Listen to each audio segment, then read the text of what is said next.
Rudraksh as a seed, this tree mainly grows at certain altitude. Somewhere between 6,500 to 12,000 altitude is where Rudraksh grows in the Himalayan region. And it has very unique vibrations. If you hold a Rudraksh upon anything which is positive in nature, it will naturally go clockwise.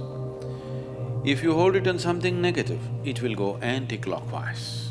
If you hold it on something neutral, it will swing like a pendulum. I want to show you what it does, okay?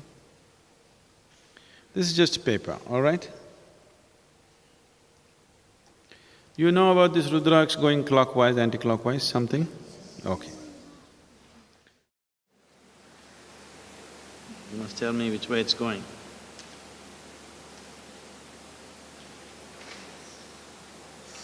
Which way is it? This is clockwise, right?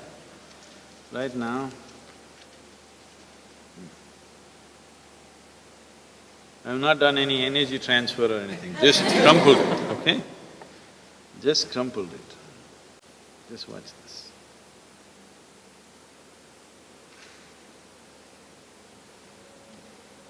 What's it? So, I don't know if they told you, I'm sure your parents must have told you, your clothes should be properly folded and kept, your bed clothes should be properly folded and kept. This is the difference it makes in your life. In this country, we were always told, after you wake up in the morning, if you do not fold your bedclothes, then devils will come and dance on it, demons will come and dance on it, and then when you go to sleep next day in those kind of clothes, it's going to affect your life. And that's just a dialectical way of expression, and it's true. What we call as a devil or demon is a negative form of life. What we call as a divine is a positive form of life. That which sustains you, that which enriches you is divine. That which affects you in a negative way is the demon. So just this paper, if you just crumple it and keep it, it attracts the negative form of energy. If you keep it properly folded, it becomes positive. This is why from everything to everything, how the house should be, where you should place what. If… I don't know, these days it's all going away, we are going by modern aesthetics.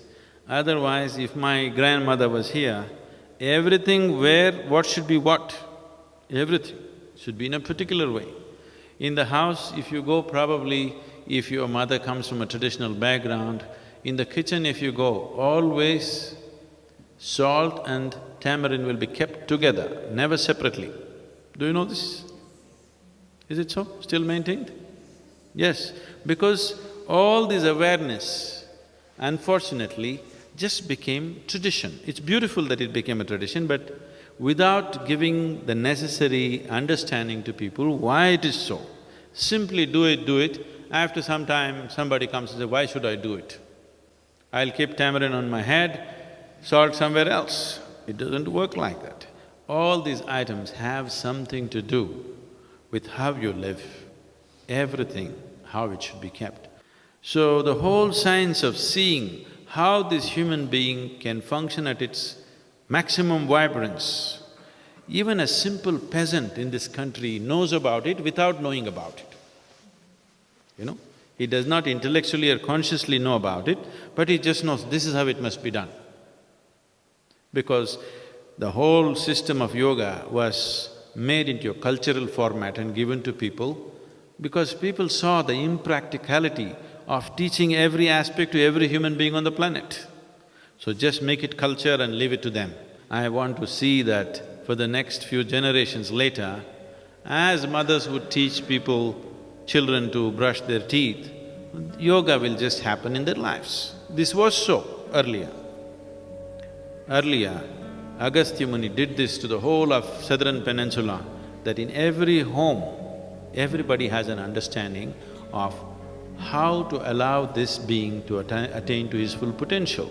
So these things were made aware of, a simple thing like this.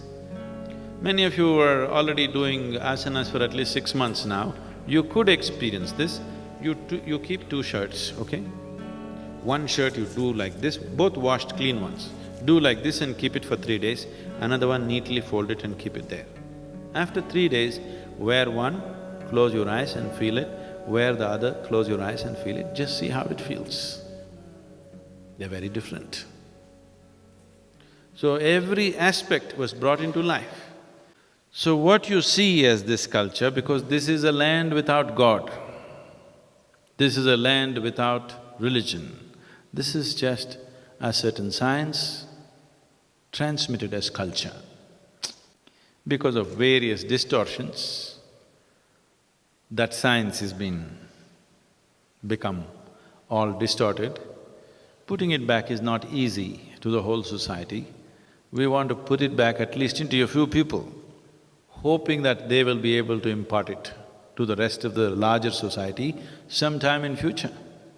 If we produce 1,000 people who really perceive, understand and live that way, I'm sure these 1,000 people can impart it to 1,000,000 people. Those 1,000,000 people can do it to many more people.